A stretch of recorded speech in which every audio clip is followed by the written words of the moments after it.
Om Ajnanatimirandasya Jnananjanashalakhaya Chakshurum Militam Yena Tasmai Shri Gurave Namaha.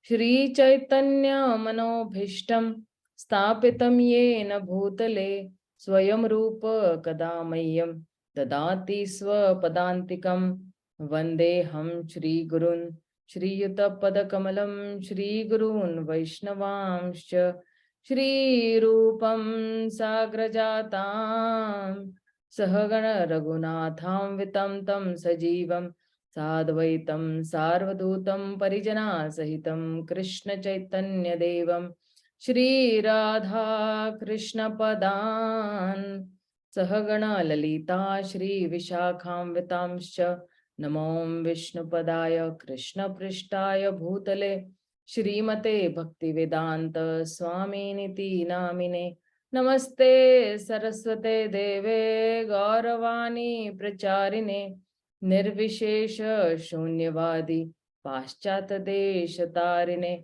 He Krishna Karuna Sindhu Dina Bandhu Jagatpate Gopesha Gopika Kanta Radha Kanta Namostute तप्त कांचन गौरांगी राधे वृंदावनेश्वरी वृषभानु सुते देवी प्रणमामि हरिप्रिये वाञ्छाकल्पतरुभ्यश्च कृपा सिन्धून एव च पतितानं पावनेभ्यो वैष्णवेभ्यो नमो नमः। श्री कृष्ण चैतन्य प्रभु नित्यानंद श्री अद्वैत गदाधर श्रीवासादि गौर भक्त वृंद हरे Krishna Krishna Krishna Hare Hare Hare Ram Ram Ram Hare Hare. I'll just share with you all the screen.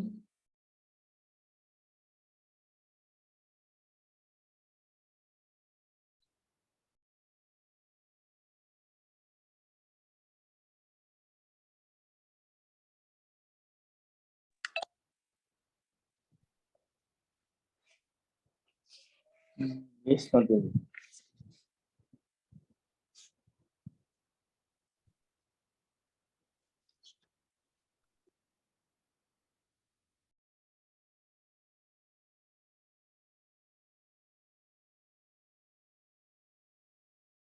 यस्मिन् सर्वाणि भूतानि आत्मैवाभूत विज्ञानतः तत्र को मोह क शोक एकत्वम् अनुपश्यतः.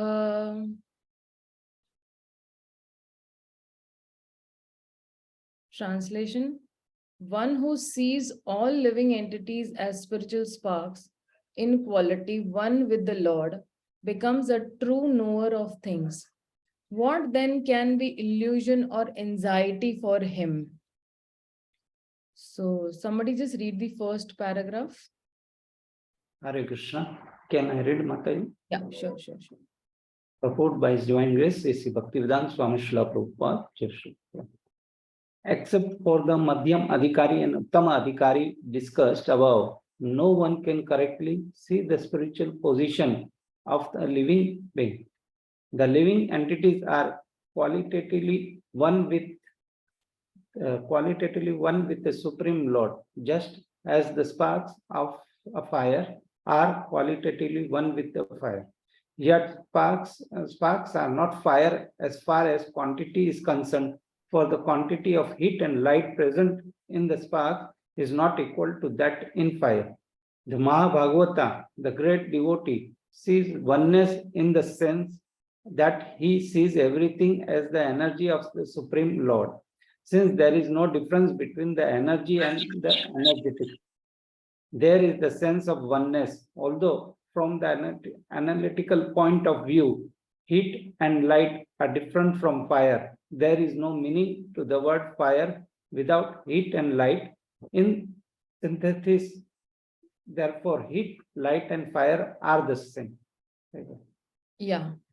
So now if you see in this shloka or the text, mantra text number 7, if you see, What is the, the whole theme? It is like spiritually, everyone is one, is the same as the Lord in quality and in even interest.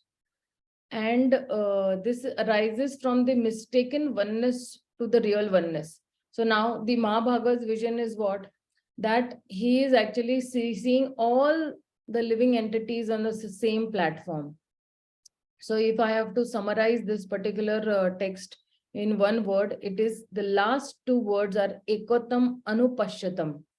And what is the connection between mantra 7? Mantra 7 is continuing to describe the consciousness of a Mahabhagavata, which was actually introduced in mantra number 6. So the Upanishads are having a very impersonal form of address for Krishna. So one can say that, okay, the so and so president, his name, or his wife might be calling him by some pet name, honey, darling, or anything as such. So now the Upanishads are, they start off by talking about the Isha principle.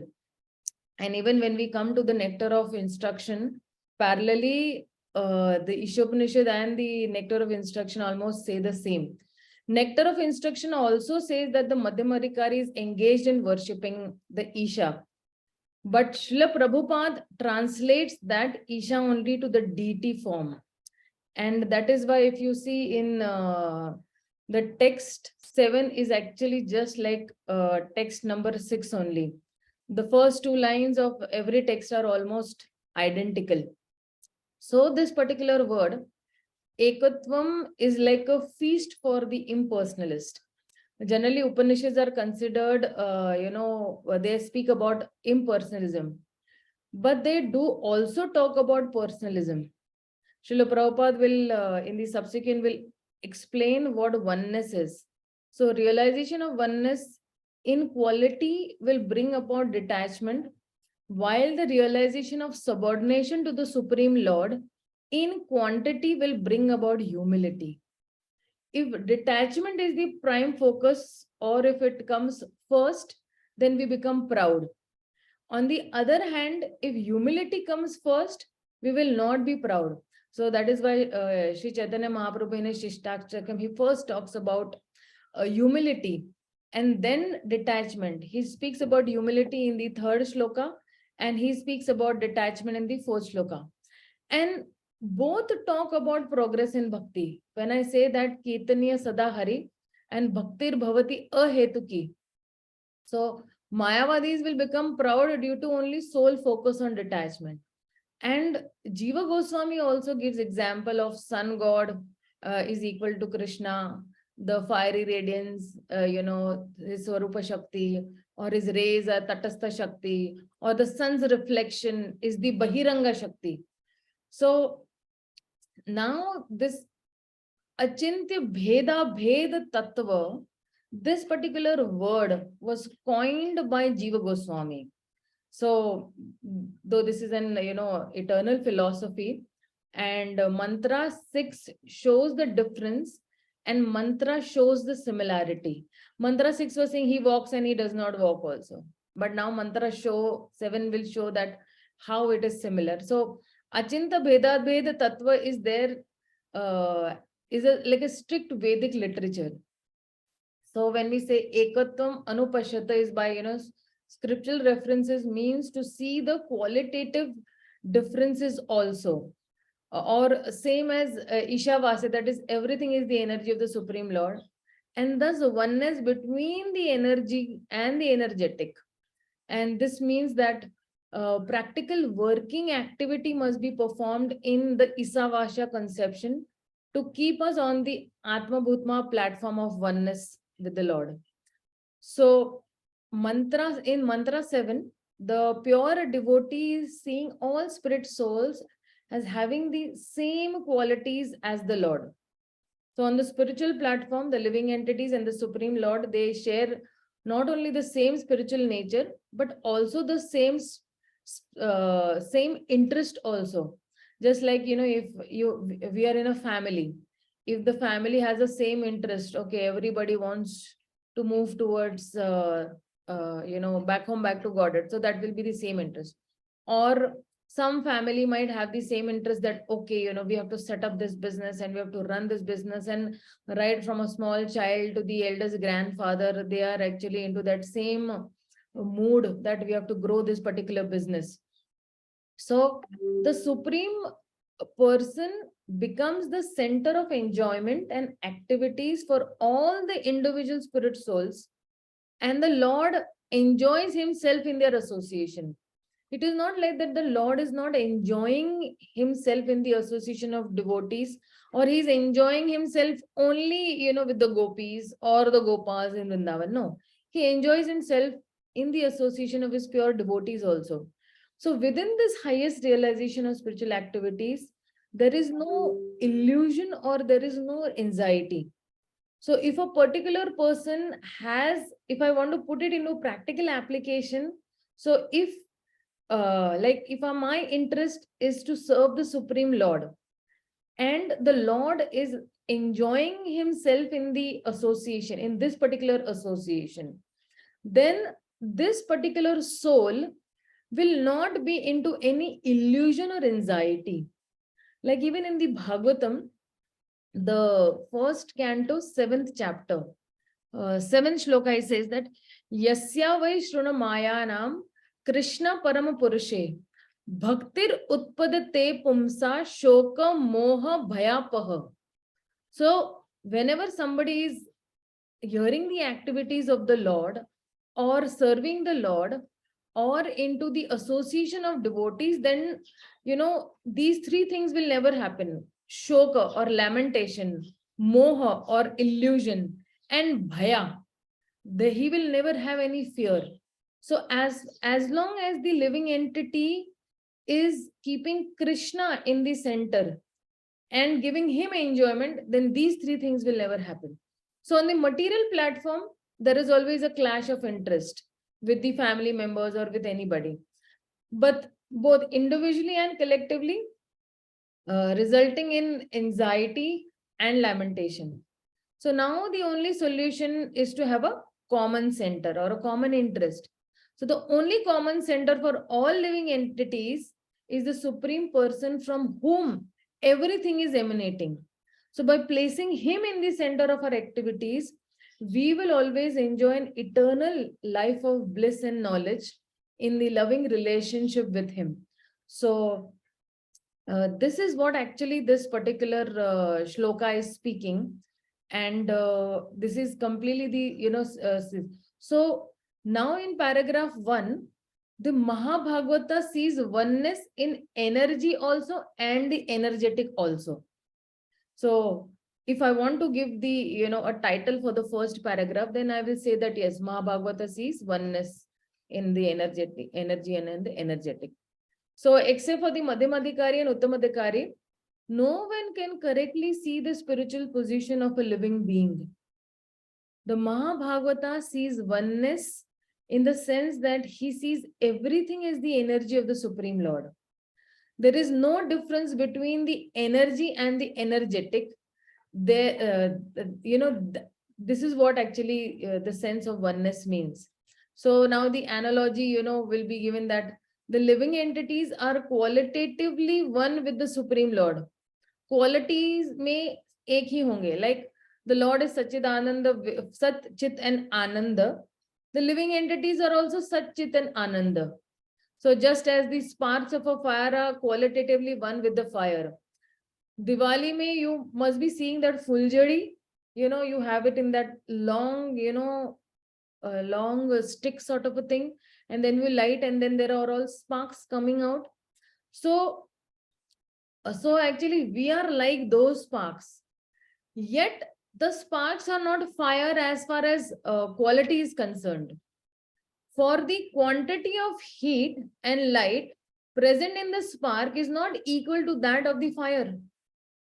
Although from an if you see from an analytical point of view, heat and light are different from the fire, and there is no meaning to the word fire without heat and light.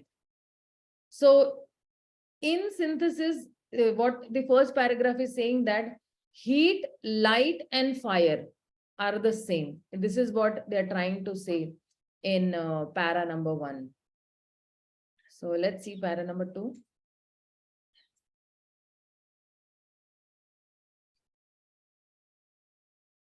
Give me 1 minute, okay?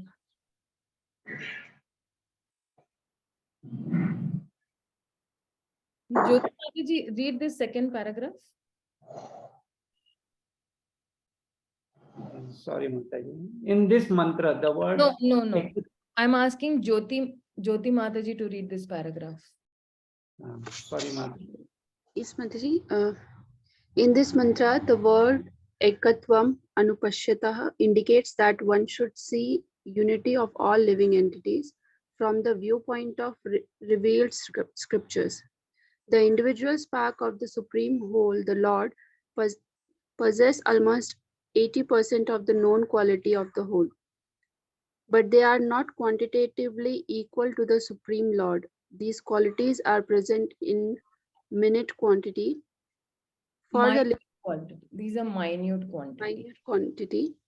For the living entity is but a minute part and parcel of the Supreme Whole. To use another example, the quantity of salt present in a drop is never comparable to the quantity of salt present in complete ocean. But the salt present in the drop is qualitatively equal in chemical composition. Scrolling, I can see.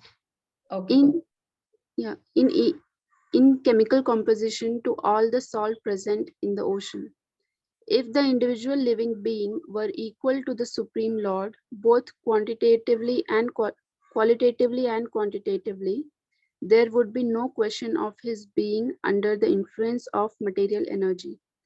In the previous mantras, it has been already discussed that no living being, not even the powerful demigods, can surpass the Supreme Being in any respect. Therefore, ekatvam does not mean that a living being is equal in all respects to the Supreme Lord. It does, however, indicate that in a broader sense, there is one interest, just as in a family interest of all members is one, or in a nation the national interest is one. Although there are many different individual citizens, since the living entities are all members of the same Supreme Family, their interest and that of the Supreme Being are not different. Every living being is son of Supreme Being. As stated in Bhagavad Gita 7.5, all living creatures throughout the universe, including birds, reptiles, ants, aquatics, trees, and so on, are emanations of the marginal potency of Supreme Lord. Therefore, all of them belong to the family of the Supreme Being. There is no clash of interest. Yeah, thank you so much. So now in this particular second paragraph, if I want to give the second paragraph a particular title, I may say that this is ekatvam, means one in quality and interest and not one in quantity. So when I say ekatvam anupashyata, one should see the unity of all living entities from the viewpoint of the revealed scriptures. From when we say Shastra Chakshu, so from the viewpoint of the revealed scriptures, we should see that how this unity of the living entities is there. So as individual sparks of the Supreme Whole, they possess almost 80% of the known qualities of the whole. But the individual sparks are not quantitatively equal to the Supreme Lord. These qualities are, present in very minute quantity. So that is why the analogy is given over here of the salt present in the drop. It is never comparable to the quantity of the salt present in the complete ocean. But the salt is present in the drop is qualitatively equal to the chemical composition that is there to all the salt present in the whole of the ocean. So even we can give this example of, so you have the river ocean metaphor. So not merging, but meeting. So the impersonal thing that, we have to merge into the Supreme Lord. But no, we don't have to merge into the Supreme Lord, but we have to meet the Supreme Lord.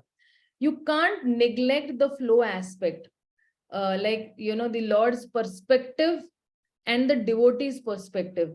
These two are completely different.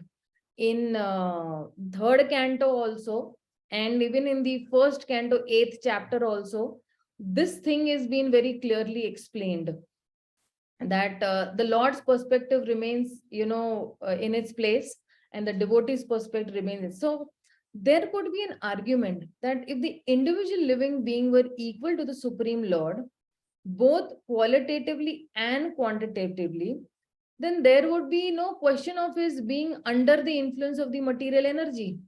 Then why is the living entity, being under the material energy? So in the previous mantra, it has already been discussed that no, living entity, it is not even powerful to the demigods. And what did they say over there? And it can surpass the supreme being in any respect. So therefore, ekatvam does not mean that the living entity or the living being is equal to the Supreme Lord in all respects. So it does, however, indicate in a broader sense that there is one interest, just as in the family. We explained before also that, okay, the family interest is one for all the members. There is only one interest, or a nation's interest is one. So although there are many different individual citizens in the country, but they will have a common interest. So this is what they're trying to say in this particular paragraph.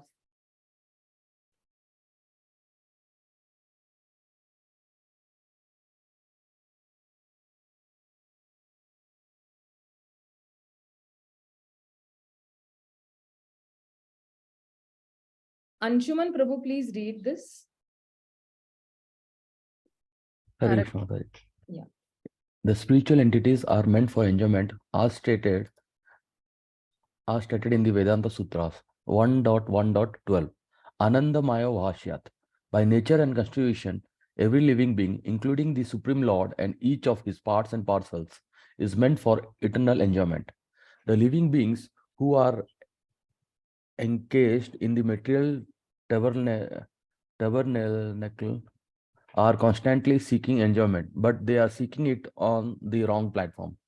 Apart from the material platform is the spiritual platform, where the Supreme Being enjoys himself with his innumerable associates. On that platform, there is no trace of material qualities, and therefore that platform is called Nirguna. On the Nirguna platform, there is never a clash over the object of enjoyment. Here, in the material world, there is always a clash between different individual beings, because here the proper center of enjoyment is missed. The real center of enjoyment is the Supreme Lord, who is the center of the sublime and the spiritual rasa dance. We are all meant to join him and enjoy life with one transcendental interest and without any class. That is the highest. Mother, can you scroll? Yeah. That is the highest platform of spiritual interest, and as soon as one realizes this perfect form of oneness, there can be no question of illusion, that is moha, or lamentation, that is soka. Hare Yeah. Krishna. So this word tabernacle, means, a fixed or a moving dwelling a construction, or a meeting place for worship that is used by saints. Okay. So this particular paragraph that is there. Okay. Now this paragraph will speak about, if I want to actually give a, word for this paragraph, I can say third paragraph, you can say that keeping Supreme Lord as the center brings enjoyment for all. So if I keep the Supreme Lord in the center, it will bring enjoyment for all. So if we see from a material point of view, okay. So if I say that if my object is material, then my vision also will be material. So if my object is not material, it is spiritual, then the vision also will be spiritual. So if my object is material, my vision also will be material. And what will be the consequence? The consequence will be bondage. Like, people get attracted to sense objects. Somebody might get attracted to, some female or a male that way. So then it will be just bondage. But now let's see if my object is material, but my vision is spiritual. So if I'm saying that, okay, I use this particular land, okay, I want to acquire this land. But why I want to acquire this land? I want to build a temple on this land, right? So then what will be the consequence? It will be purification. Why? Because Srila Prabhupada says that utility is the principle. So when I have utility as the principle, then what will happen is that definitely, like Prabhupada says that, when he was having a vision that he saw a flat bed truck, then he was thinking that, I should use it for Rath Yatra. So, so he was seeing a material object, but his vision was spiritual. And that is why it will give us purification. Okay. Now let's see if the object is spiritual, but my vision is material. Okay. So then if the object is spiritual and if I have a material vision, then what will happen? What will be the consequence? The consequence will be that I'll be making offenses. Like, for example, I'm doing deity worship. Okay. And if I think that this deity of the Lord is, just a stone, or I'm just considering it as a stone, so then that will be an offense. That is called seva aparadha. Like, so if I don't have, if the object is spiritual, the deity, and if I have a material vision, then I'll be having offenses for the deity. Now let's see if my object is spiritual, my vision is also spiritual, then what will happen? The consequence will be that I will be purified. I will be in ecstasy. Like I'm seeing the deity of Krishna is spiritual, then my vision is also spiritual, that I'm seeing, oh, this is the Archa Vigraha form of the Lord. This is Krishna personally. Then definitely what will happen? I'll be purified of all the contamination. I will have ecstasy in my heart. So that is why the spiritual entities are meant for enjoyment. In the Vedanta Sutra, he says that Anandamayo Bhayasatah. So the living entities who are actually caged in this particular place, they're constantly seeking enjoyment. But they are seeking enjoyment on a wrong platform. We have to change that platform to a spiritual platform. Apart from this material platform, we have a spiritual platform also, where the Supreme Lord is enjoying himself with his innumerable associates. And on that platform, then there is no trace of material qualities. And therefore, that platform is called a Nirguna platform. So why is there a reason for a clash in this material world? Because the proper center of enjoyment is being missed. They do not know only what is this proper center of enjoyment. And that is why there are so many clashes and so many disturbances. So who is the real center of enjoyment then? The real center of enjoyment is the Supreme Lord. And then what will result? So if I know that the real center of enjoyment is the Supreme Lord, what will it result into? It will result into realizing this, that I will not have any illusion and I will not have any lamentation. Shoka and moha will not be there. So let's see in the next text where Prabhupada is explaining this.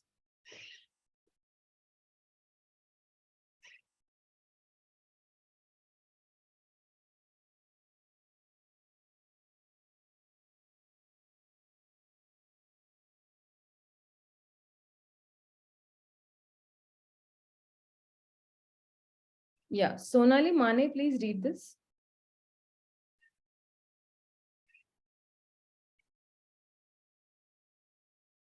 Sonali Mane is there.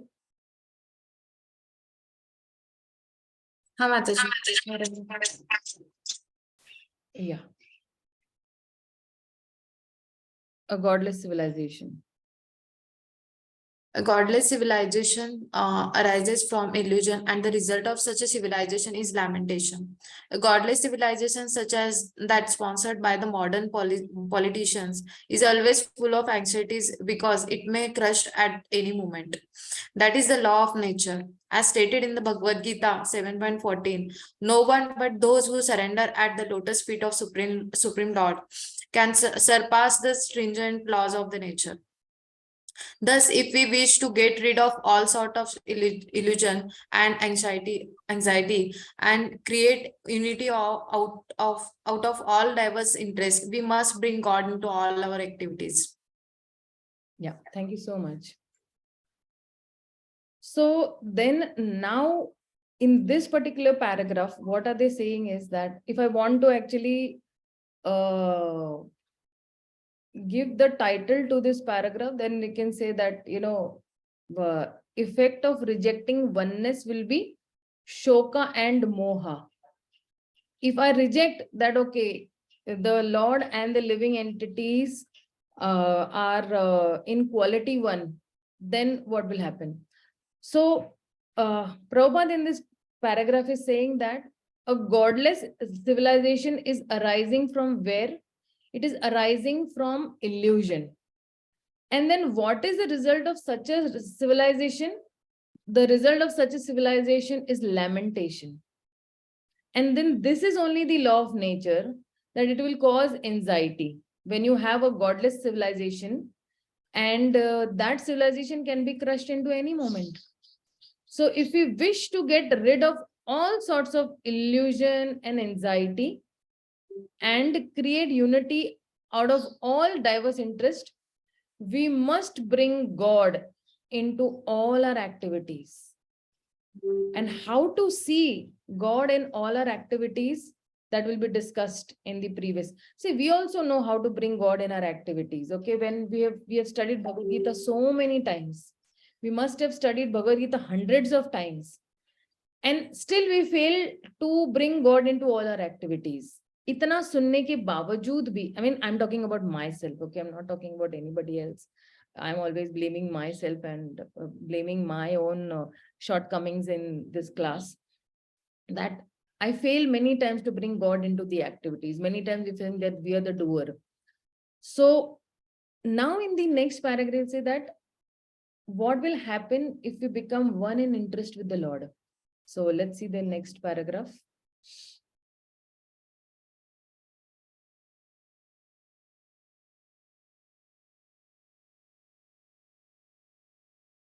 Okay. Sushil Prabhu, will you be able to read this?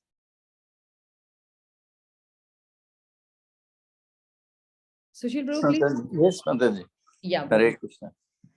The results of our activities must be used to serve the interest of the Lord and not for any other purpose. Only by serving the Lord's interest can we perceive the Atma Bhuta interest mentioned herein.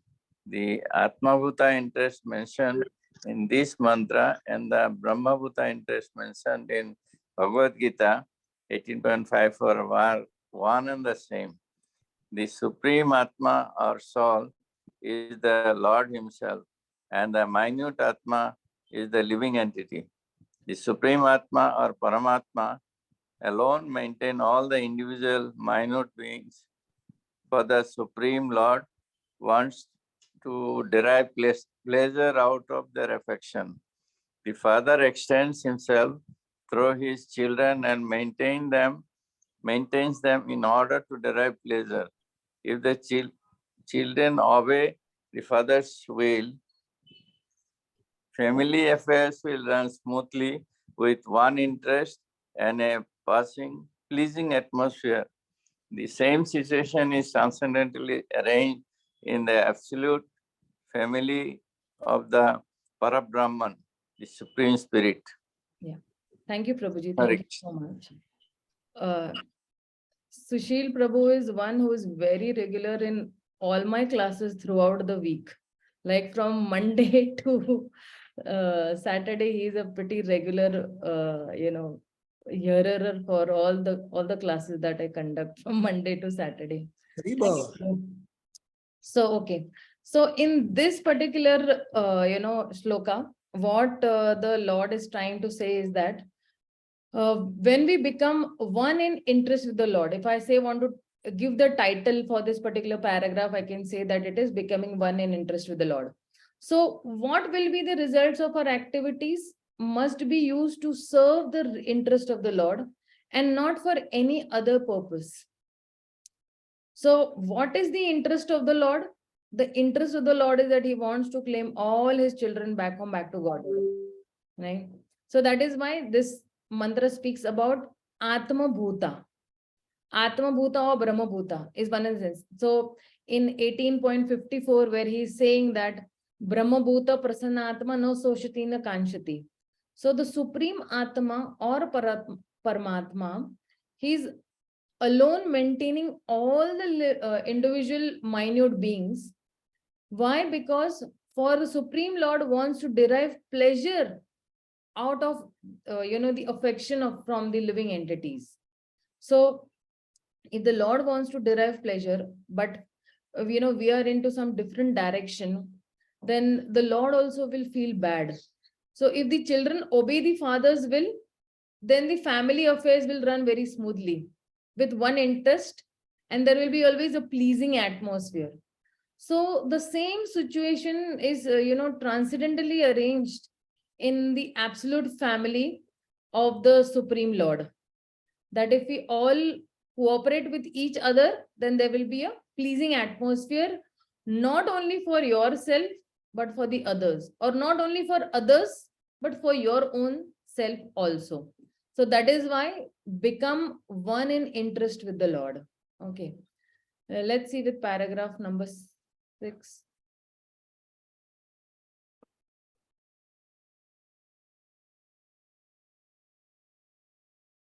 Yeah, so this is the last paragraph that we come to. Kalyani Mataji, please read this paragraph. Kalyani Tiwari. Yes, Mataji. The Parabrahman is as much a person as the individual entities. Neither the Lord nor the living entities are impersonal. Such transcendental personalities are full of transcendental bliss, knowledge, and life eternal. That is the real position of spiritual existence. And as soon as one is fully cognizant of this transcendental position, he at once surrenders unto the lotus feet of the Supreme Being, Sri Krishna. But such a Mahatma or great soul is very rarely seen, because such transcendental realization is achieved only after many, many births.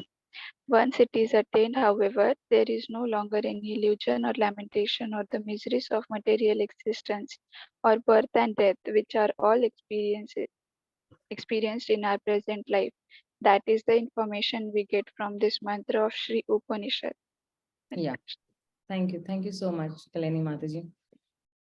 So now in this particular paragraph, if I want to name this paragraph, we can say that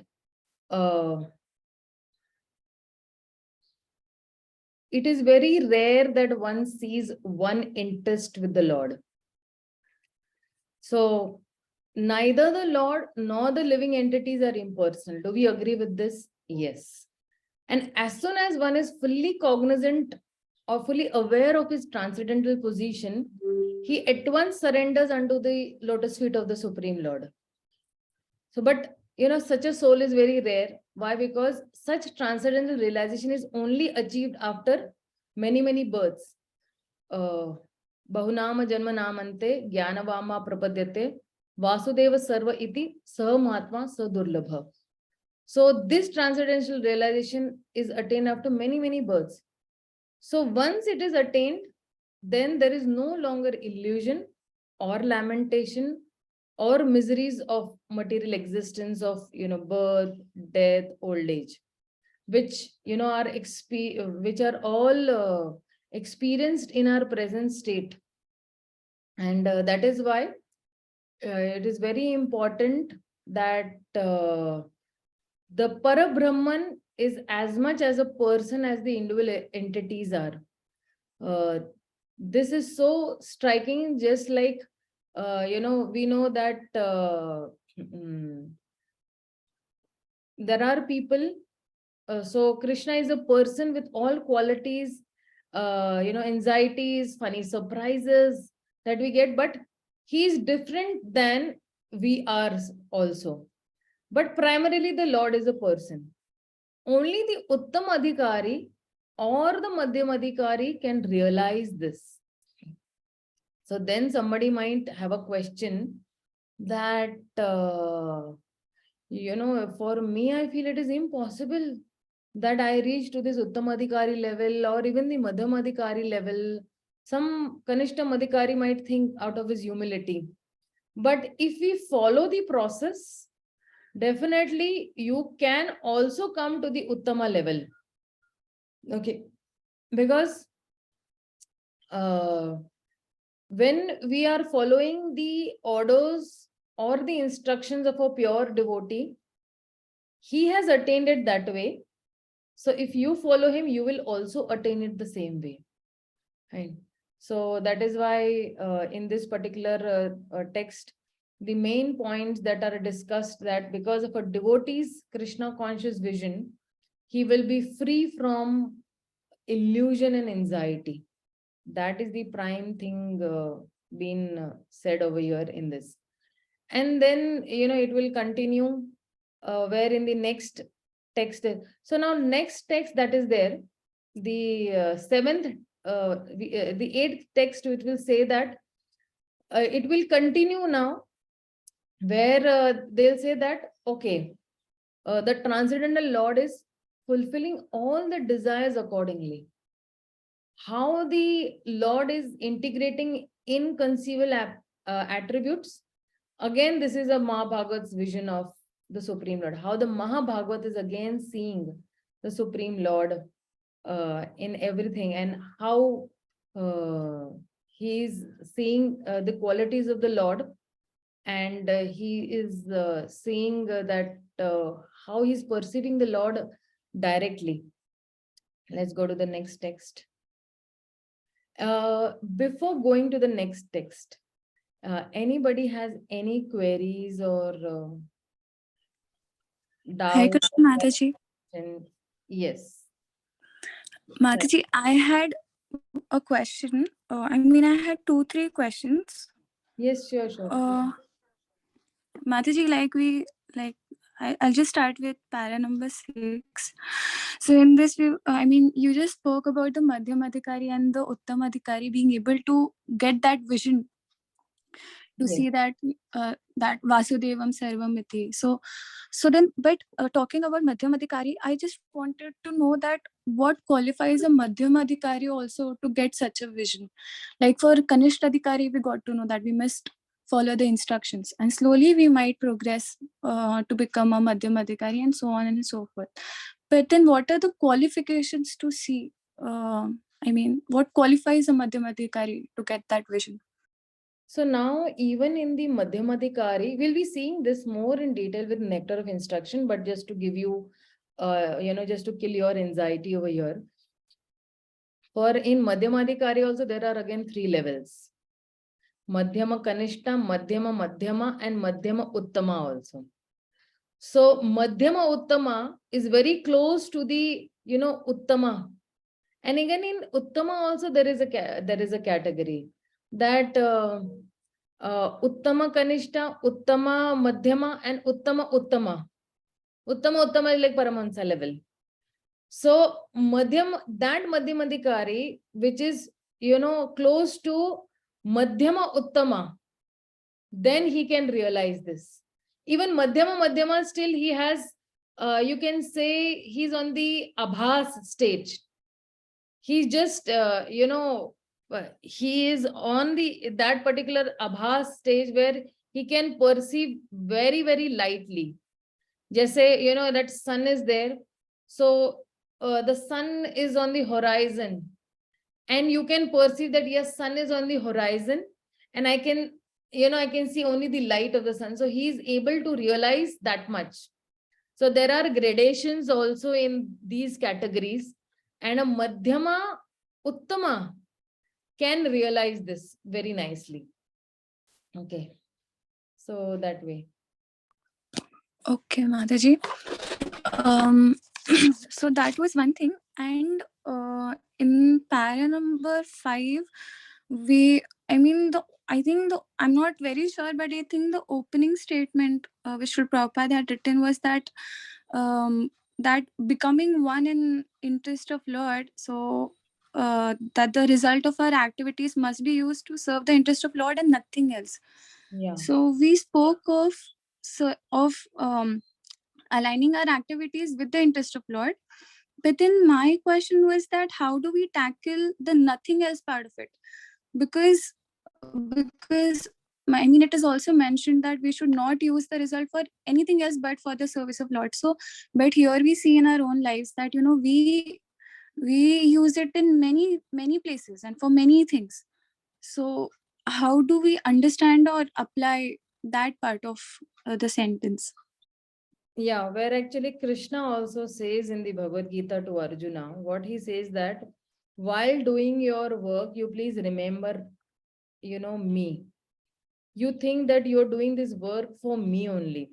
So for example, you are stepping out of the house every day morning for going to the college or going for work or going for your business or anything. You can just say, Krishna, all these activities, whatever I'm doing it for you only, for your pleasure only. I've been put into this material world and somehow or the other I want to get out of this. But so I'll keep you as the center of all these activities. I will do it for your pleasure, because if I have to earn, then I have to study first. If I have to then raise my children, then I have to earn. If I have to raise my children as Krishna conscious children, then I still have to supply everything. Just as the father is supplying all the necessities for the children, the Lord is supplying everything for us. Then similarly, it is my duty also to supply everything to my children also and give them a Krishna conscious, peaceful life.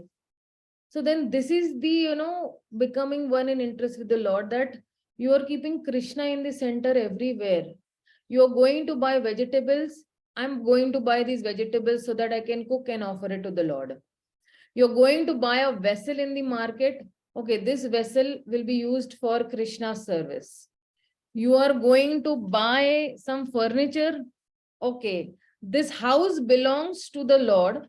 This house is as good as the temple. And I'm going to decorate this temple by buying this furniture so that it looks a little presentable whenever somebody comes into this temple or my house. So this is how, you keep Krishna in the center of everything. Like I remember when I was in college and I used to buy a new pen also. So I used to offer that pen also to the Lord first. Or even before, I mean, that time that, consciousness was a bit of a material consciousness also, to be honestly confessing over here, everybody, that obviously I'm buying a new pen, so I'm writing, but that is just on the mental platform. But then examination times are there, and then you buy a new pen. So the whole thought process changes.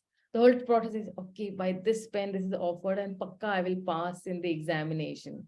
Like, so that is like on a little fruitive, you can say, platform, that, okay, I'm offering you and you please, pass me, So in Marathi, there is a saying, ki, Deva mala pass kar. And the Lord says, Are Gadva mehnat kar. Means, oh donkey, you please work hard so that you can pass in. So we also have to try to see that every activity, whether every minute also, whether I'm remembering the Lord or not, any activity I am doing. So I remember once His Grace Radheshyam Prabhu in the very initial days of Krishna consciousness, he was telling us that you just check yourself every time, whether I'm Krishna conscious or Maya conscious, whether I'm Krishna conscious or Maya conscious. So that will help a lot in that sense. Any more questions, Saiba? Thank you, Mataji. Mataji, one last question. Do we have time? Yes, sure. We have lots of time. Okay. Mataji, I think in para number 2, I'm not sure, but I think in para number 2, we were talking about ekatvam, right? Yes. Yes. So like we do know that we are Krishna's part and parcels. So having said that, we'll always remain his part and parcels. So that is our unique identity. And then we also read that Sri Prabhupada said that even talking about quality, we can be 80% alike God, right? Yes. So then my question was as regards to the kinds of liberations that we have read or we have got to know, like Swarupya, Sayujya. So in that we get to know that like for example Swarupya Mukti, wherein one get liberation and attains a form as equal as Lord, Yeah. equal as in a form like God. Yes. So then how do we understand this then? Because Prabhupada has also said in his purport, he said that if one that that if one has to be equal to Lord, then what is the difference between Lord and us? So even talking about the form, but then there has to be some difference between us and Lord. So how do we understand this then? Yeah. So when we are saying that, we already know that we are subordinate to the Lord, right? From an external perspective, it might seem that the Lord and the devotee are on the very same platform, because the Roop and Swarupa is one, the activities are one, the consciousness is like one, Sat, Chit and Anand also. Externally, it may seem, but that individual who has attained the Swarupa of the Lord as equal as the Lord, he knows that I am subordinate to the Lord. He knows that I am subordinate to the Lord. And even if he's got a feature, like in Vaikuntha, if you see, all of them have got the features of the Supreme Lord. Everybody is four-handed. But over there also there is distinguished. Everybody knows whenever the Supreme Lord is walking, you will be easily able to distinguish, because why? Everybody is bowing down to him. So on an individual platform, that individual knows that I am subordinate to the Lord. Hamari external point of view say, we might think that both are same. And you might also get confused. Ki, okay, who is the Supreme Lord? He or he? Right? So means when you're looking from a material point of view. But jab aapko spiritual vision aa jayega, when you'll have a spiritual vision, then there will be no confusion in that sense, that you will know that I'm subordinate to the Lord. And for the devotees also, these 5 types of muktis, they don't matter a lot, because for the devotees, these 5 types of muktis are even right now standing on your door.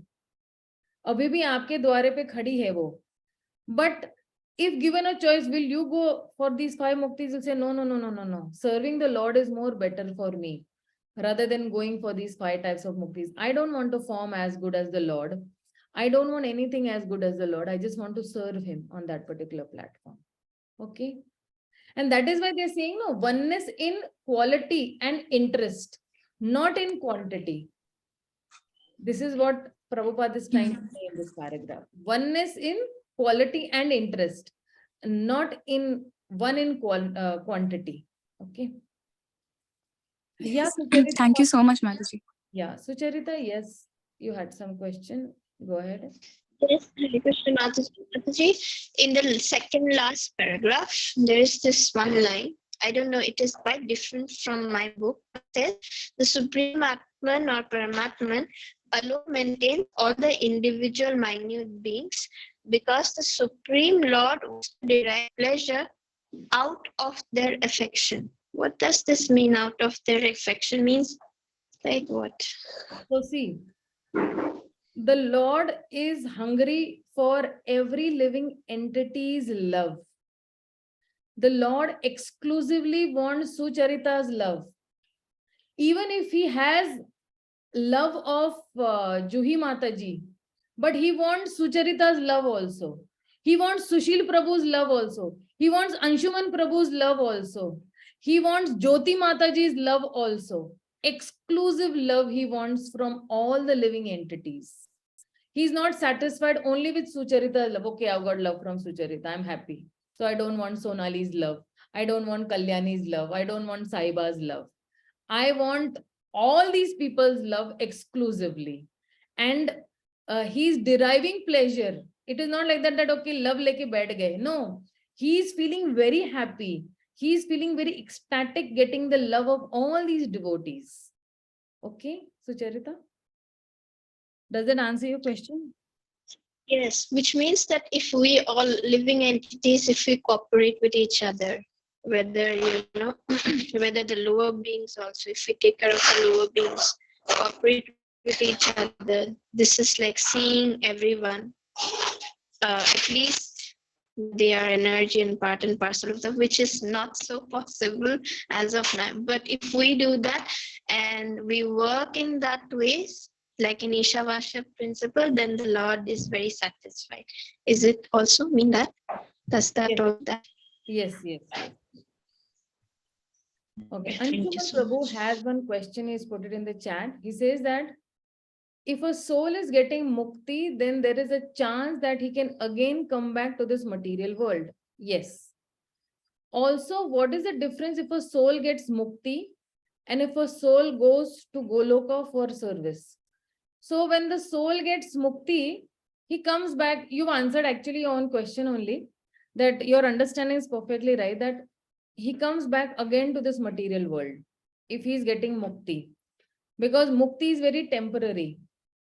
Mukti is not permanent. But when I say bhakti, then bhakti is permanent. Bhakti will continue even till Golok Vrindavan and even beyond that. So bhakti is not only getting you till the doorstep of Golok Vrindavan, but bhakti is getting you inside the realm of Golok Vrindavan also, and you're still continuing serving the Lord. So in that sense is that if you're serving the Lord over here on this earth planet, or you're serving the Lord in Golok Vrindavan, there is no difference. Okay, Mother. There is no difference. You're serving the deity form over here and you're serving the Lord over there personally, you're cooking for him, then there is no difference. So Juhi Mataji is asking, what is mukti? Removal of effects of karma. Mukti means actually liberation from the cycle of birth and death. Liberation from this cycle of birth and death. But in mukti, you can go into any of these planets. Swargaloka, Janaloka, Tapaloka, Maharloka. But still what happens? You stay over there for some time, but you still have to come on this earth planet again. So that is actually mukti. You just get out of this cycle from here, but then there is another cycle where you are following over there in either in Swargaloka, Janaloka, or any other planet, or even down, even in the hellish planets also. But we assume that because devotees are there, devotees will always transcend the higher planets and not the lower planets. Like in the case of Ajamil, he never went to hell. Though he had उसने कितने भी wrong doings किए थे or whatever principles he had broken, but last moment he remembered the Lord and still again he took the birth of a human being, and in Haridwar for the next 12 years he perfected his life and went back home, back to Godhead. Yeah, Juhi Mataji, any more clarification on the question? Hare Krishna Mataji. Mataji, how we can say that merging in the Brahman effulgence or mukti? So what is the difference between these two? Are they same or it's different? Both are different things. Yeah, almost you can say. See, when a person enters into the Brahman effulgence of the Supreme Lord, what is happening is that there is no activity in Brahma Jyoti. So we will be seeing into this only ISHOPANISHAD in details about this Brahma Jyoti concept, but maybe just to, for you to help better understand that time, till the anxiety over here is that when you are entering into the Brahma Jyoti, the Brahma Jyoti is what exactly compared to like a, a room which has only windows and nothing else. That room is completely empty. And you are supposed to be in that room and you have to supposed to stay. And there is no activity there in the room. आपको सिर्फ बैठना ही है बस. You just are situated. So in the Brahma Jyoti, the Sat and the Chit aspect are there. There is eternity and there is knowledge. But there is no Ananda, Sat, Chit and Anand. Anand aspect is not there in the Brahma Jyoti. Sorry, Okay. the knowledge aspect is also not there. Only the Sat aspect is there in the Brahma Jyoti. Only you are eternal over there. And you are just no activity. Imagine, no, आपको एक खाली room में डाल दिया जाए. Okay, which has only windows. बाकी कुछ नहीं करना है. आपको पानी नहीं पीना है, आपको घूमना नहीं है, आपको सिर्फ एक ही जगह पे बैठे रहना है. So how frustrated will you feel? And definitely then there will no happiness. And opposite to that, you are put in such a place where you have only services and services only. How happy you will be. And there is reciprocation also in that service. You are serving the Lord is being more happy. And seeing the Lord happy, you become more happy. Then again you feel like serving the Lord more. Then the Lord becomes more happy. So exactly, मान लो, for example, you have done some service, the Lord is 10% happy. Then you feel happy seeing that 10% and you give service 20%. The Lord in return gives you 40% happiness. Then you give Lord 80% happiness. The Lord is giving you 160% happiness. And then, it keeps on doubling. आप जिस मात्रा में भगवान को आनंद दे रहे, भगवान 100% मात्रा ज्यादा में वो आपको आनंद दे रहे हैं. So this is there in Golok Vrindavan. जब आप भगवान के पास वहां पे गोलोक वृंदावन में जाते हो, this is the attitude. Gopis are serving the Lord is actually more happy. Then seeing the Lord happy, the gopis are serving more. The Lord is becoming more doubly happy. So that way, back and forth, back and forth. Shubhangi Mataji, you had some question. Thank you, Mataji. Yeah, welcome, Prabhu. Mataji, just now you were describing about the Brahma Jyoti thing, that it is just a room and there is just the soul, no knowledge and no ananda. But then the definition which has been outside Brahma Jyot means you need to concentrate on some kind of a light. Yes. So Imagine, no. For example, you are told that today your spiritual master is going to come and have prasadam. So what immediately comes to your mind? The form of your spiritual master will come, right? That he's very fair or he's very tall or all his activities will come into mind, right? If I say that your spiritual master is only light is going to come and have prasadam at your place.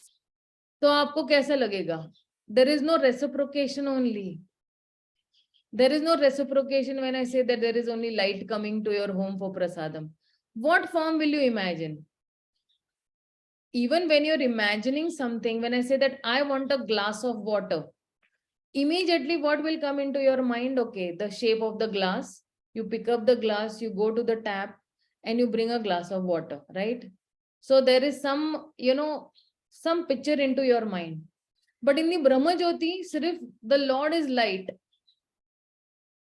But behind that light, there is a person who is standing that the impersonalists do not know, that the Brahmavadis do not know, that the Mayavadis do not know. So they think that God is light. But God is a person. And God also has qualities. God also has very beautiful qualities. ठीक है ना शुभांगी माता जी? कल्याणी माता जी? thank you, Mataji. Mataji, but in Bhagavad Gita, there it is said that in the Brahman state, the living entity means has some pleasure or transcendental pleasure like that. So what is that?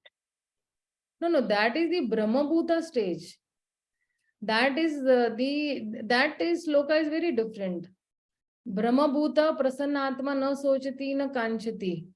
So if somebody is on that Brahmabhuta stage where he is serving the Lord and he is equipoised in distress also, in happiness also, he's on that particular platform where happiness and distress don't affect him only. Why? Because he wants to serve the Lord. So whether there is happiness, where is distress, उसको कोई फर्क नहीं पड़ता है. It hardly matters to him whether he is happy or whether he is sad. In all situations or in all circumstances, he is connected to the Lord and he knows I have to serve the Lord. I have to chant, I have to preach, I have to serve that way. Okay, Kalyani Mataji? Or Yes, Mataji. Actually, you said that mukti means liberation from birth and death. So then how he can come again into this world, because there is birth and death in this world. yeah, but then when he's getting mukti means mukti from this earth planet. But then when he's going to some other earth planet, then there also there is, according to that earth planet also, that planet also there are, gradations also, where he's taking birth. So over there, his life will be too much. So here 100 years hai, wahan 1000 years hoga. And then, so according to his karmas, according to his desires, he gets a particular certain planet. So for example, I will explain this more in detail when, where that instance will come, that what is the destination of a yogi. So if he's meditating on the impersonal form and when he's meditating on the personal form. So if a yogi is meditating on the impersonal form, then he goes to the Brahma Jyoti. But if the yogi is meditating on the personal form, then he is a Paramatma Vadi. And then he actually goes to that particular thing. And then that Paramatma Vadi also has some hope of going to the spiritual world that way. Or even this Brahmavadi, or even this person who's meditating on the light form, by some association of a pure devotee, he can also reach Golok Vrindavan. Aisa nahi hai ki these people do not have any hope. So that I'll explain in more detail. Okay. ये जो है ना एक पूरे chart से I will explain you all. I have that chart somewhere, but then according to that shloka, I'll be explaining you all. Okay. Okay, so let's go to the next shloka.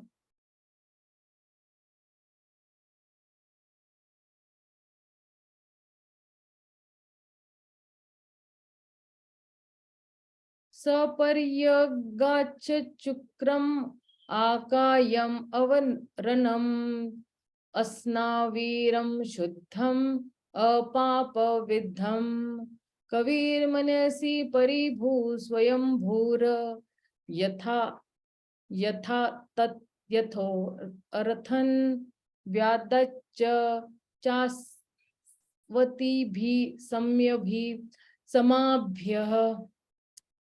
So if you see these words, okay, where he says Shukram means omnipotent. Akayam means unbodied. And these are all the attributes of the Supreme Lord. Avaranam, without reapproach. Asnaviram, without veins. Shuddham, antiseptic. Apapam vidham, prophylactic. Kavi, omniscient. Kavi, it is omniscient. Manisi, philosopher. Paribhu, the greatest of all. Swayambhu, he is self-sufficient. Right? So these are some, and this Shashvatyabhi is immemorial. And Samyabha, that is time. So such a person factually knows the greatest of all, the Supreme Personality of Godhead, who is unbodied, omniscient, beyond reapproach, without veins, pure and uncontaminated, the self-sufficient philosopher who has been fulfilling everyone's desire since time immemorial. So, read this first paragraph. Juhi Mataji. Hare Krishna. Here is a description of the transcendental and eternal form of the absolute personality of Godhead. The Supreme Lord is not formless. He has his own transcendental form, which is not at all similar to the forms of the mundane world. The forms of the living entities in this world are embodied in the material nature, and they work like any material machine. The anatomy of a material body must have a mechanical construction with veins and so forth, but the transcendental body of the Supreme Lord has nothing like veins. It is clearly stated here that he is unembodied, which means that there is no difference between his body and his soul. Nor is he forced to accept a body according to the laws of nature as we are. In materially conditioned life, the soul is different from the gross embodiment and subtle mind. For the Supreme Lord, however, there is never any such difference between him and his body and mind. He is the complete whole, and his mind, body, and he himself are all one and the same. Thank you, Mataji. Thank you so much. So now from this particular text, that is text number 8. Okay, before that, I want to just say that most of the devotees have their videos off. Please keep your videos on. Okay, so why? Because this is not my rule. This is the board's rule where we are studying from. Because there might be sudden check also whether the devotees are keeping their videos on or not. Okay. So mantra 8, the connection is that it mentions some of the qualities of the Lord as he is known by the Uttamadhikari that is mentioned in mantra 7. So the main theme of this particular text will be that the Lord has transcendental form and attributes that are unlike that of any materially embodied entity. Okay, so this particular text speaks about primarily how the Lord is greatest of all, how is sufficient, how is antiseptic, how is prophylatic. Prophylatic means, the power of association is so powerful, or sin cannot touch the Lord. And then who can appreciate him and who cannot appreciate him? It's speaking about primarily this. So this first paragraph it says that the Supreme Lord has transcendental form. Akayam Ashna Viram. Okay. So here is a description where the transcendental and the eternal form of the absolute truth is given. And the Supreme Lord is not formless. He has his own transcendental form, which is not at all similar to the forms of the mundane world. His form is Sat Chit Anand. So like, if we have the anatomy of our material body, then it must have a mechanical construction with veins and, so many, flesh, blood, mass and all. But the transcendental body of the Supreme Lord has nothing like veins. It is very much, clearly said over here that he is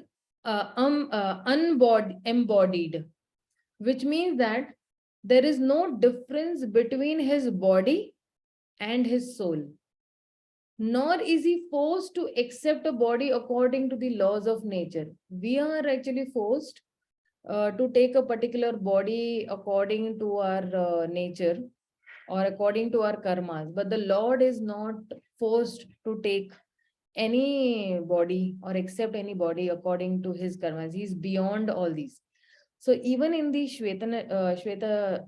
Shvetastar Upanishad, it is said that nobody can grasp him above, across, or in the middle. So there is no likeness of him. So his name is great glory, where it says that na tasya pratima asti. So Bale Vidyabhushan is translating this as that nothing can compare with the transcendental form of the Supreme Lord. The Lord's form is so great, that is Pratima, that nothing can compare with him. His lotus eyes or his lotus feet or his lotus hands. So there, this is only meant to give an idea. So even in the Lalit Madhav, the king is praying to the Lord that I thought I was, glorifying by choice poetry. But when I'm seeing your this form, I understand my praise was like an insult. And it is exactly comparing the emperor with a landlord of a particular village. So this Asnaviram is further proving that the Lord is not impersonal. If he's impersonal, what is the need to say that he does not have wings?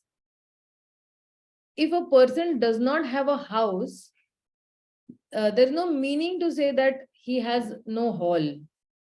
So akayam cannot be taken, simplistically that as without body, but precisely unembodied, not given a body, but still the Lord has a personal form.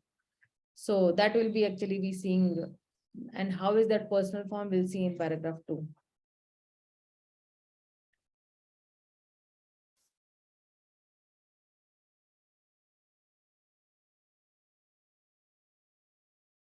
Mohana, please read this. Mohana Mataji is there. Hare Krishna Mataji. Yeah, read this. In the Brahma Sutra, there is a similar description of the Supreme Lord. He is described as Satchit Ananda Vigraha. It means that he is the eternal form, fully representing transcendental existence, knowledge and bliss. As such, he does not require separate body or mind as we do in material existence. The Vedic literature clearly states that the Lord's transcendental body is completely different from ours. Thus, he is sometimes described as formless. This means that he has no form like ours and that he is devoid of a form, form we can conceive of.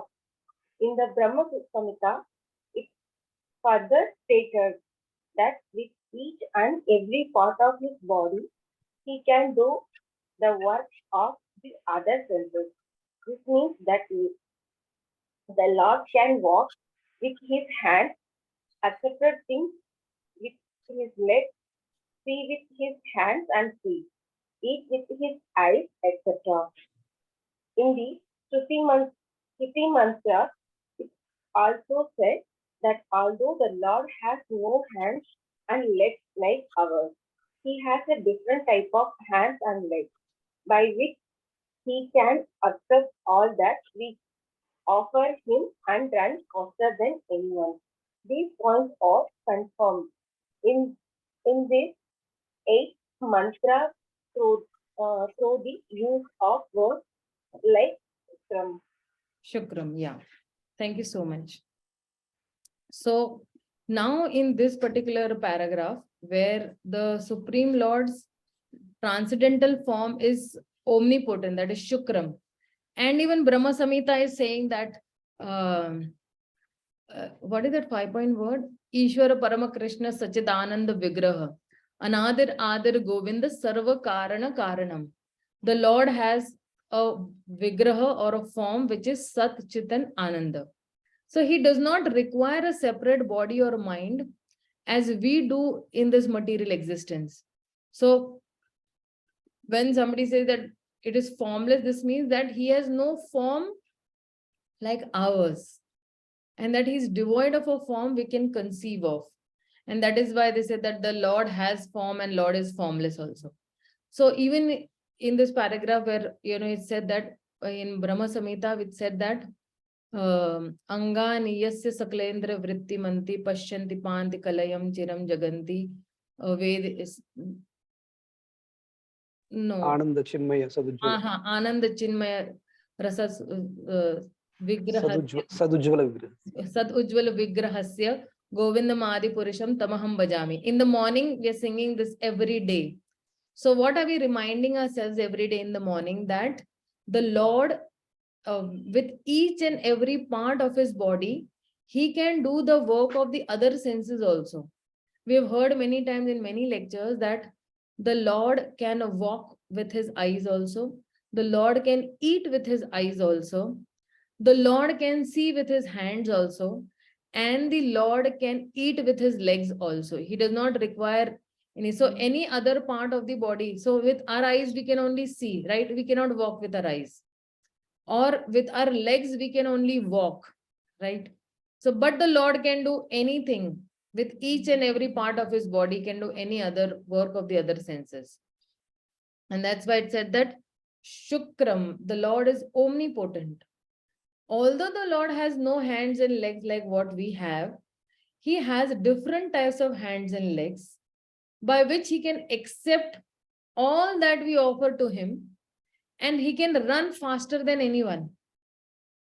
He can run faster even at the speed of mind. Like how for Gajendra he came running. For Prahlad Maharaj he came running. For Draupadi he came running. So that way. Okay. So the Lord's form is omnipotent, is Shukram. This is what. So every word is being explained in different paragraphs. Let's see the next paragraph.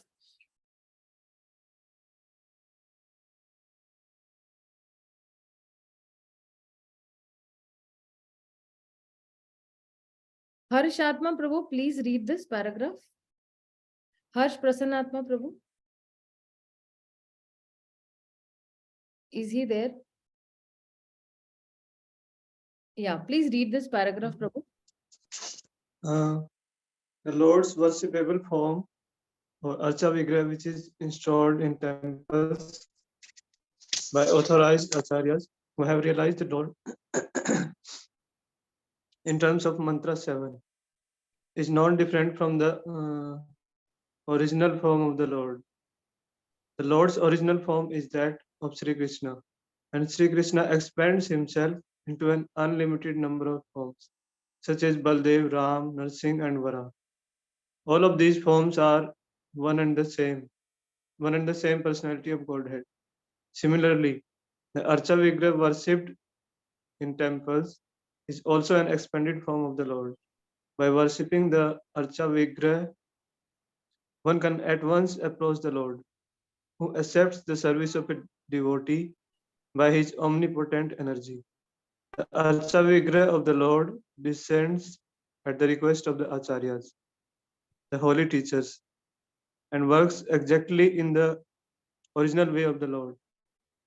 By virtue of the Lord's omnipotence, foolish people who have no knowledge of Sri ISHOPANISHAD or any of the other Shruti mantras consider the Archa Vigraha, which is worshipped by pure devotees, to be made of material elements.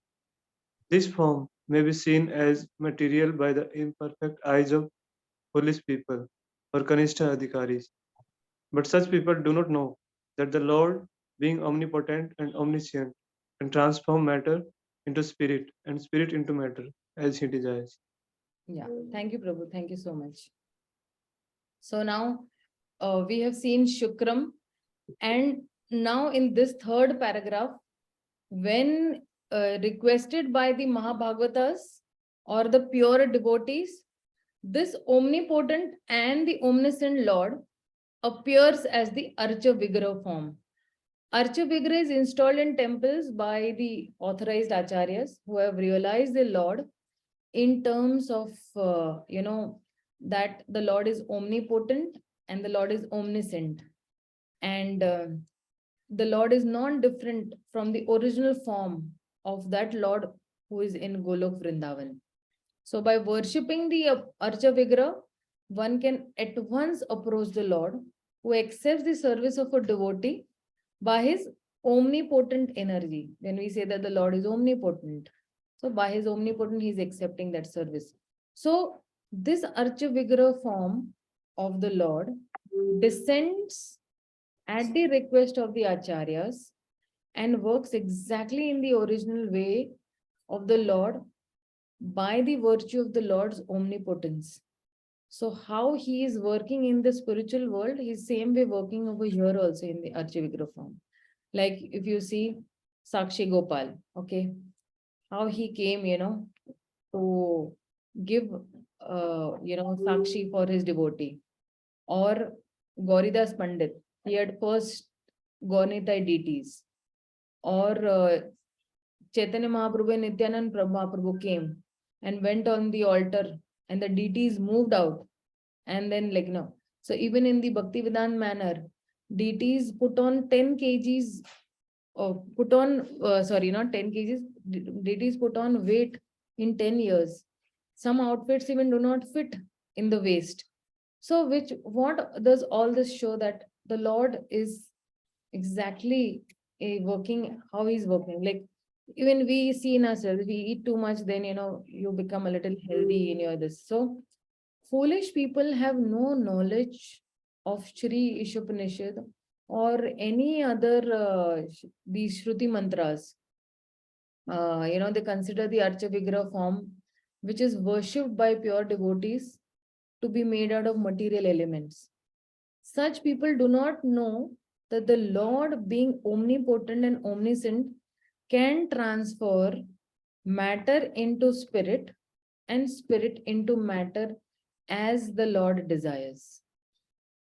So, somebody might ask, Prabhupada was asked actually this question, that a devotee asked that, can Krishna destroy the spirit soul?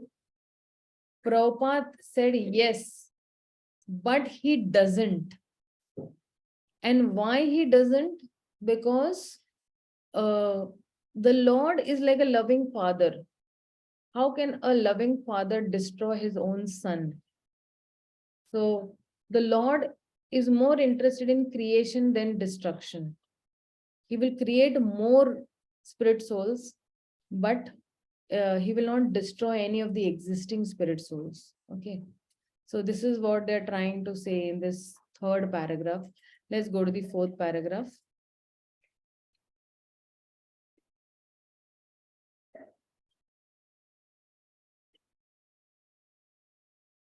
Lakshmi Narayan Prabhu, please read this paragraph.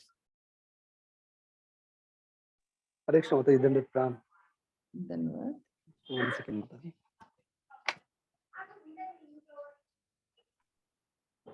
In this mantra, as well as in many other Vedic mantras, it is clearly stated that the Lord has been supplying goods to the living entities from time immemorial. A living being desires something, and the Lord supplies the object of that desire in proportion to one's qualification. If a man wants to be a high court judge, he must acquire not only the necessary qualifications, but also the consent of the authority who can award the title of high court judge. The qualifications in themselves are insufficient for one to occupy the post. It must be awarded by some superior authority. Similarly, the Lord awards enjoyment to living entities in proportion to their qualifications. But good qualifications in themselves are not sufficient to enable one to receive awards. The mercy of the Lord is also required. Thank you. Yeah, the mercy of the Lord is also required over here. So now in this particular paragraph, where he says that this omnipotent Lord is not revealed to the mental speculators. So even in Bhagavad Gita, where he's saying that avajananti mama mudha. So to the mudhas, the Lord is never revealed. The Lord regrets the fallen condition of men with the title knowledge, who deride him because he descends like a man into this world. So the Lord does not, though the Lord does not enjoy criticizing his own children, but the Lord does not manifest himself in full to the mental speculators. He can be appreciated only in proportion to one's surrender to him. And that is why in this paragraph saying that the fallen condition of the living entities is due to its entirely forgetfulness of his relationship with the Lord. Why is he forgetting the Lord? Because he wants to enjoy independently from the Lord. He wants that I do not cooperate with the Lord. I just want to enjoy independently from the Lord, and that is why he is actually suffering in this material world. So then, because the Lord is very mercifully supplying to the living entities according to his desire, then in that proportion only the Lord is reciprocating. Like, his mercy, he helps the children go back home, back to Godhead, or even go to hell. If you have the desire that you want to suffer over here, then you go, to the hell. So the Lord is greatest of all, and he's self-sufficient also. So in the subsequent, this we'll see that how the Lord is the greatest of all, and how he will be very merciful also. So now in this next paragraph, 5 and 6, let's see how is the Lord awarding as per one's qualification and desires.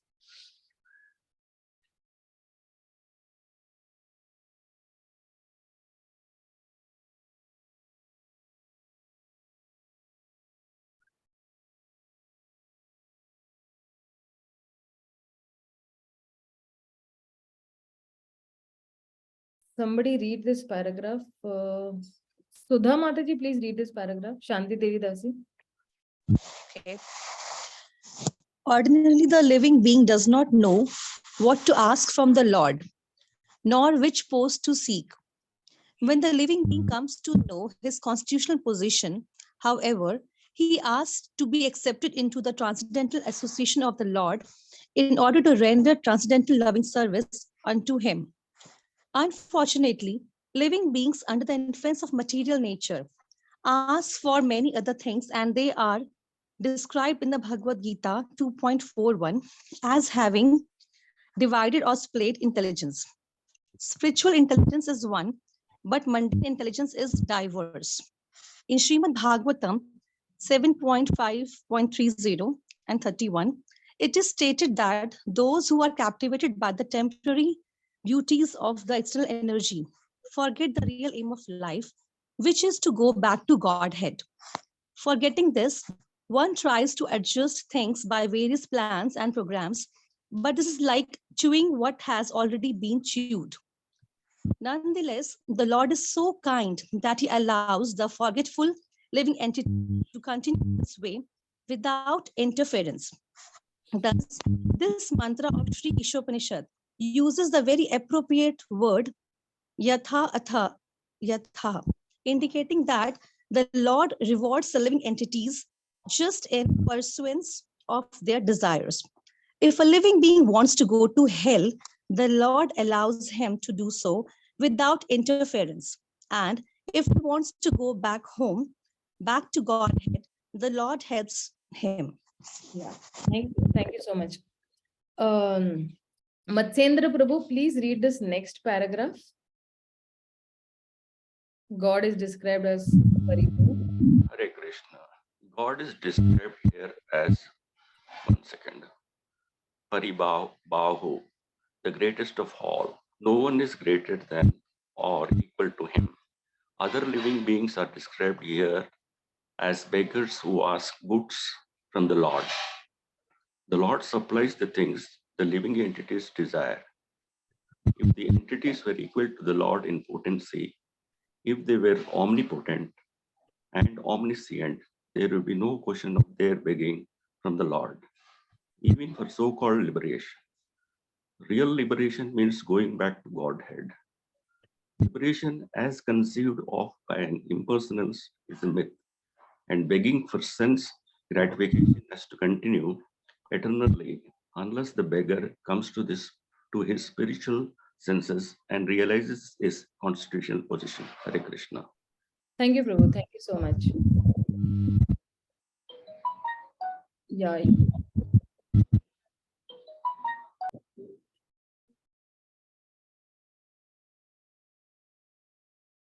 So now in this particular text number 5 and 6, the merciful Lord is awarding one as per one's qualification and desires since time immemorable. So in this particular thing that, so if I say that the Lord is supplying, so he is actually supplying from time immemorable. So, but according to his, according to the person's qualification, he will bestow. And according to his karma and daiva phala, according to his karma and phala, whatever he'll be destined then. So whenever you are doing some karma, then who is involved in that? The daiva is involved. And a combination of this karma and daiva will give you a phala. Whatever phal that you're having or fruits that you're doing. So that is how the Lord says that, the Lord has to be involved in every of his activities. So the living being is, desiring something from time immemorable. The Lord is supplying, the object of the desire in proportion to one's qualification. So whether I deserve it or I do not deserve it, that the Lord will decide. I'm actually asking the Lord, I'm desiring that I want this, I want that.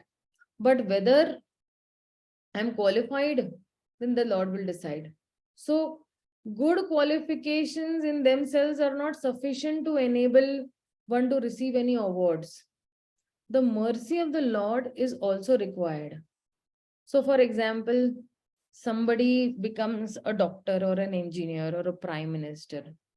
So he becomes like, over here, the example Prabhupada is giving that if a man is wanting to be a high court judge, then the necessary qualification required, either he does law or he does many more other qualifications, then he becomes a high court judge. He has to pass so many government exams also. But also the consent of the authority is there, that who can award him this title of the high court judge. So that is what they're saying, that the qualification in themselves are not, the qualification in themselves are insufficient for one to acquire a particular post.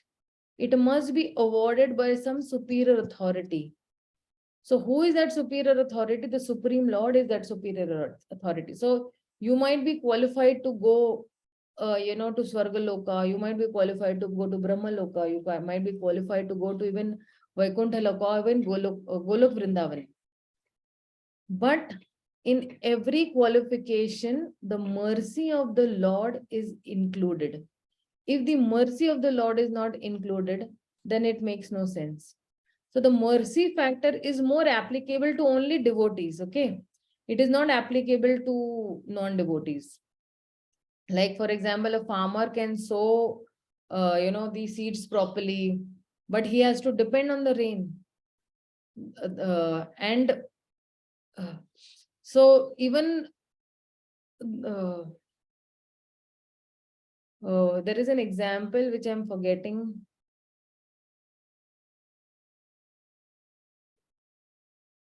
Yeah.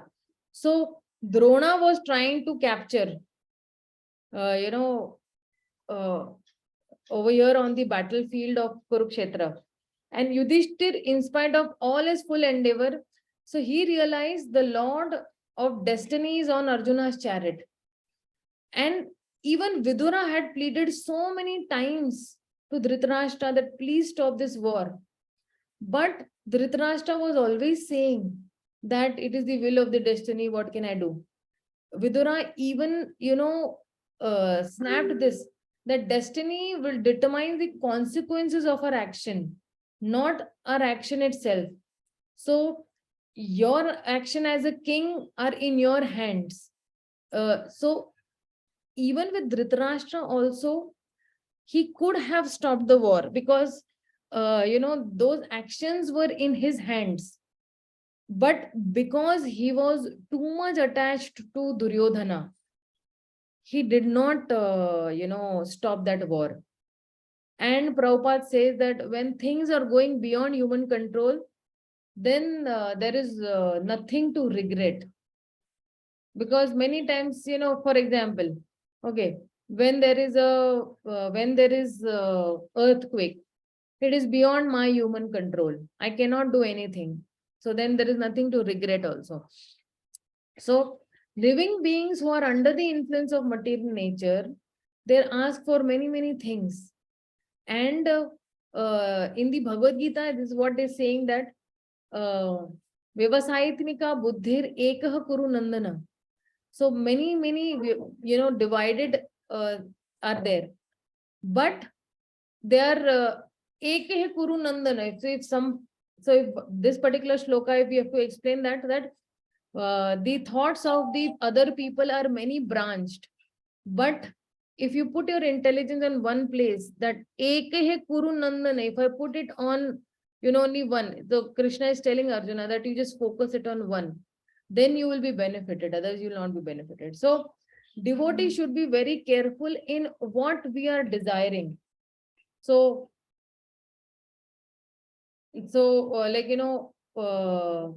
whatever our desires are there, we should be very careful. What are we desiring to the Lord? Though the Lord is very kind that he allows, those desires to be fulfilled according to the qualifications, and the living entity is continuing in that way, without interference of the Lord.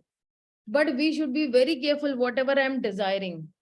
And even our desires should be dovetailed to see that how the Lord is benefited. So if I'm desiring something, is the Lord benefited in this, or am I benefited in that? Or sometimes people think that, okay, I will desire something where I'm also benefited and the Lord is also benefited. See, there are three types of desires that people make generally. They will say that, okay, only I should be benefited and the Lord should not be benefited. Okay, I'll just see to my desires. Whether the Lord is benefited or not, forget it. Then there are those who are seeing that, I should be benefited and the Lord also should be benefited. Then there are those who are saying that, no, only Lord should be benefited. Whether I am benefited or not is secondary, but primary is that only the Lord should be benefited by this particular desire.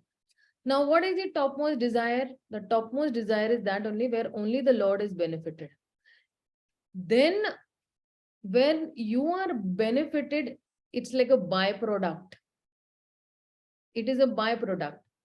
भगवान की इच्छा है कि आपको benefit देना है या नहीं देना. It is the Lord's desire whether he wants to give you that benefit or not. But my pure desire will be that only the Lord should be benefited in whatever I am desiring. So, when they are saying that this yatha tat yataha, it's indicating that the Lord is rewarding the living entities just in persons of their desires. So whether you are qualified, you are not qualified, it is up to the Lord that he is in full control and we are not in full control. And this is what is being said in this 5th and 6th paragraph. So let's go to the 7th paragraph.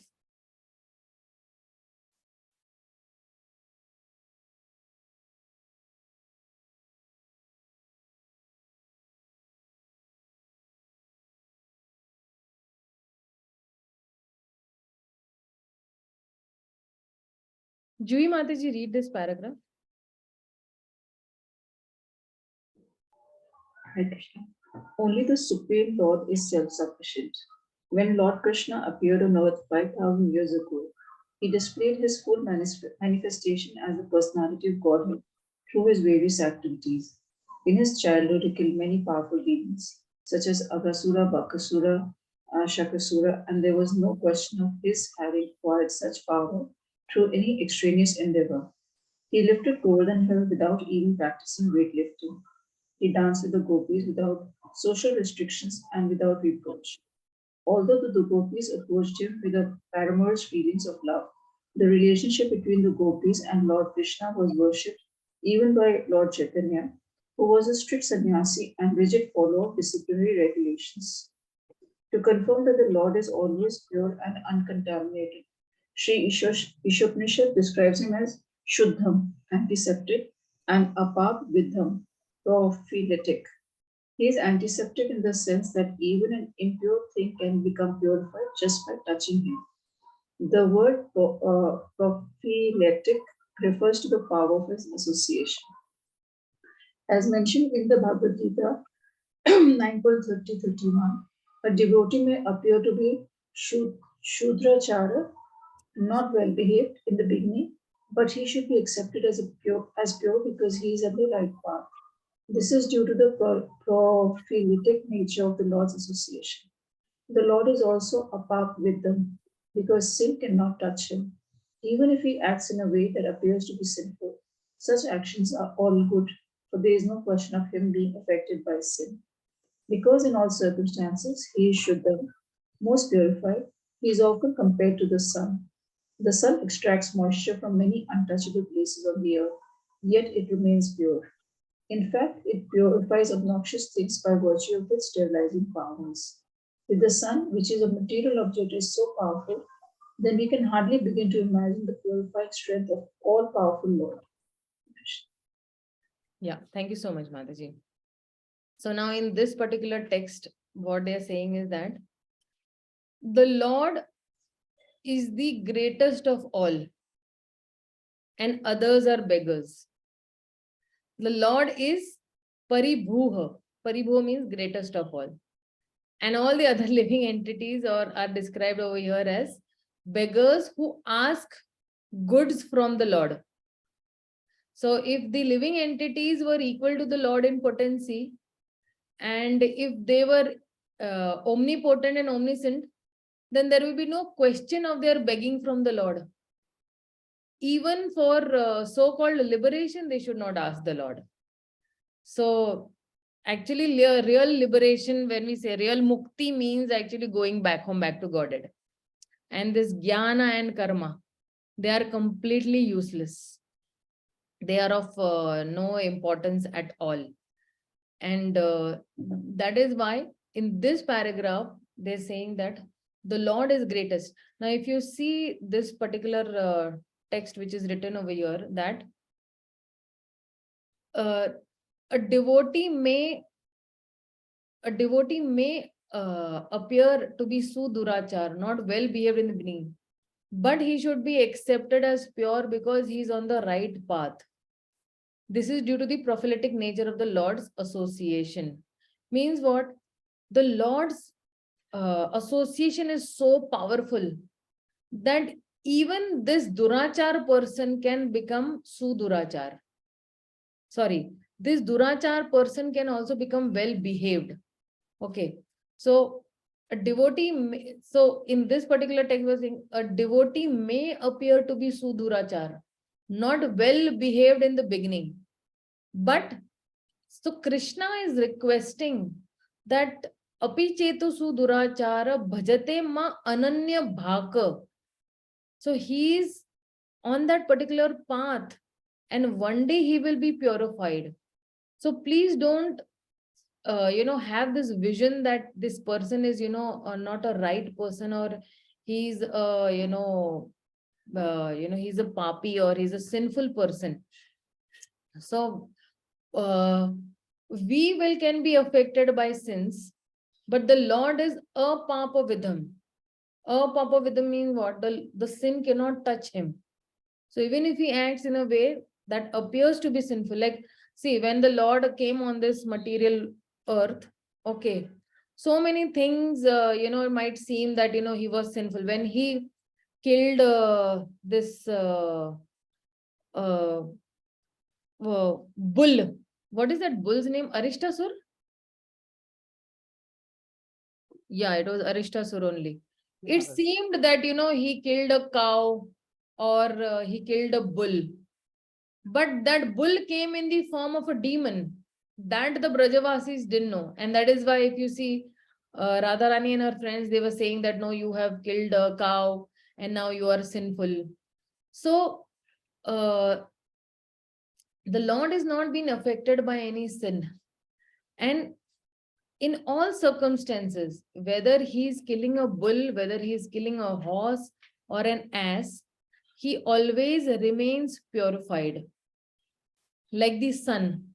How the sun, even the sun is far away, and if the sun is actually soaking up the urine, still he will remain pure in that phase. So the Lord also, whether he is doing any activity, we should not misunderstand his activities that, okay, the Lord also did Ras Leela, I will also do Ras Leela. No, we should not compare ourselves with the Lord. When we are on a subordinate level, then see, I gave you a gross example of Ras Leela, but there might be many, many subtle examples also that we might start comparing ourselves with the Lord. Oh, the Lord did this, so even I will do this. Oh, the Lord did that, even I will do that. So we should not compare ourselves with the Lord. And we should always try to see that I'm always subordinate to the Supreme Lord. And when you make this particular connection that I'm always subordinate, then you will always be in a very, very safe position. And the Supreme Lord in himself is self-sufficient.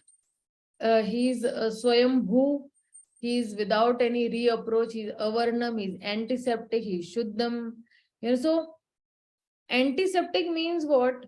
It's like a antiseptic means what? You have a curative medicine. And prophylactic means what? You have a preventive medicine. So the Lord is both. He is curative medicine also. He cures also. And he's prophylactic means he is acting like a preventive medicine also.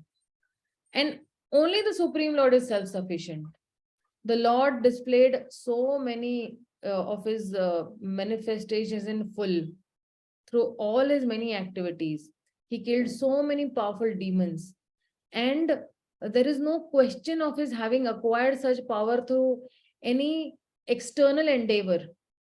He lifted the Govardhan hill without, even practicing weightlifting. He did not say, okay, first let me do first 2 kg weightlifting, 10 kg, 50 kg or 100 kg, and then I will lift the Govardhan hill. No. And when he's dancing with the gopis, he's dancing without any social restriction and without any reapproach. So somebody was asking that how this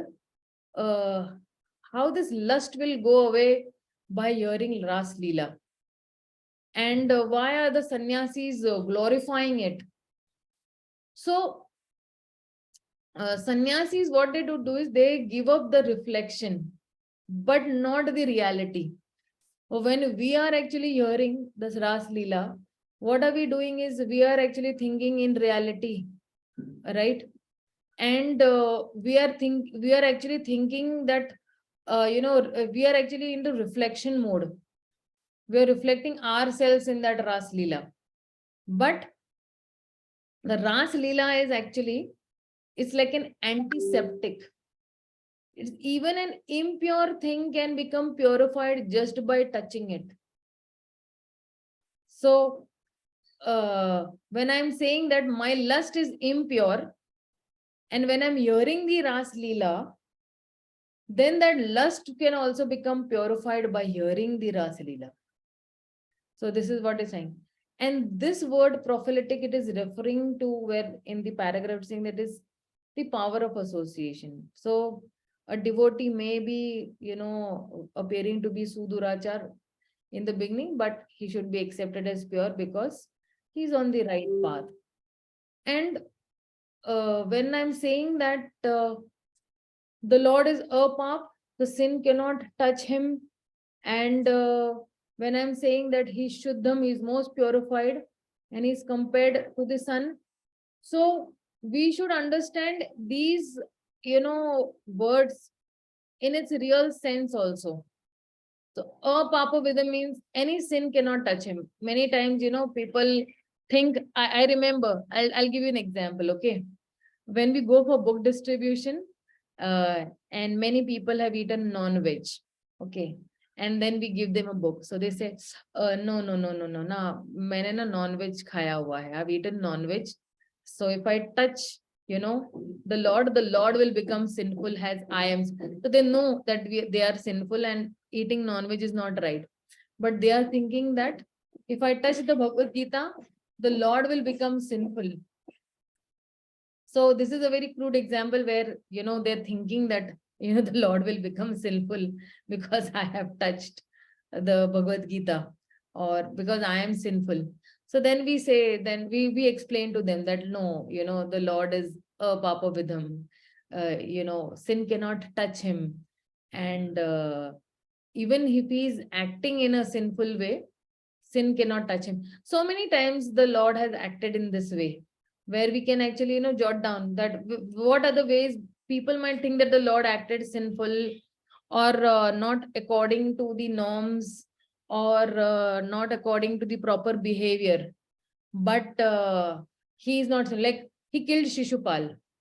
Killing is, not this. But why did he kill Shishupal? Because Shishupal was completely offensive towards the Lord. Or the Lord killed so many demons. Why? Because they were actually causing harm to the Brajavasis or his pure devotees. So, that is why in the main points that are discussed is that the qualities of the Lord, he is known only by his Uttamadhikari devotees. And then we discussed about the different features of the Lord. The Lord, absolute truth, is not formless. There is no difference between the Lord's body, mind, and soul. And we discussed about the anatomy of also the Supreme Lord, that he's completely transcendental, unlike the material body. The Lord is the only supplier and the others are beggars. And the real liberation is going back home, back to Godhead. And we saw many other things also. So this is what mantra 8 is speaking about. So once you read it, you will actually come to know more about it in depth. Okay. So any more questions on this?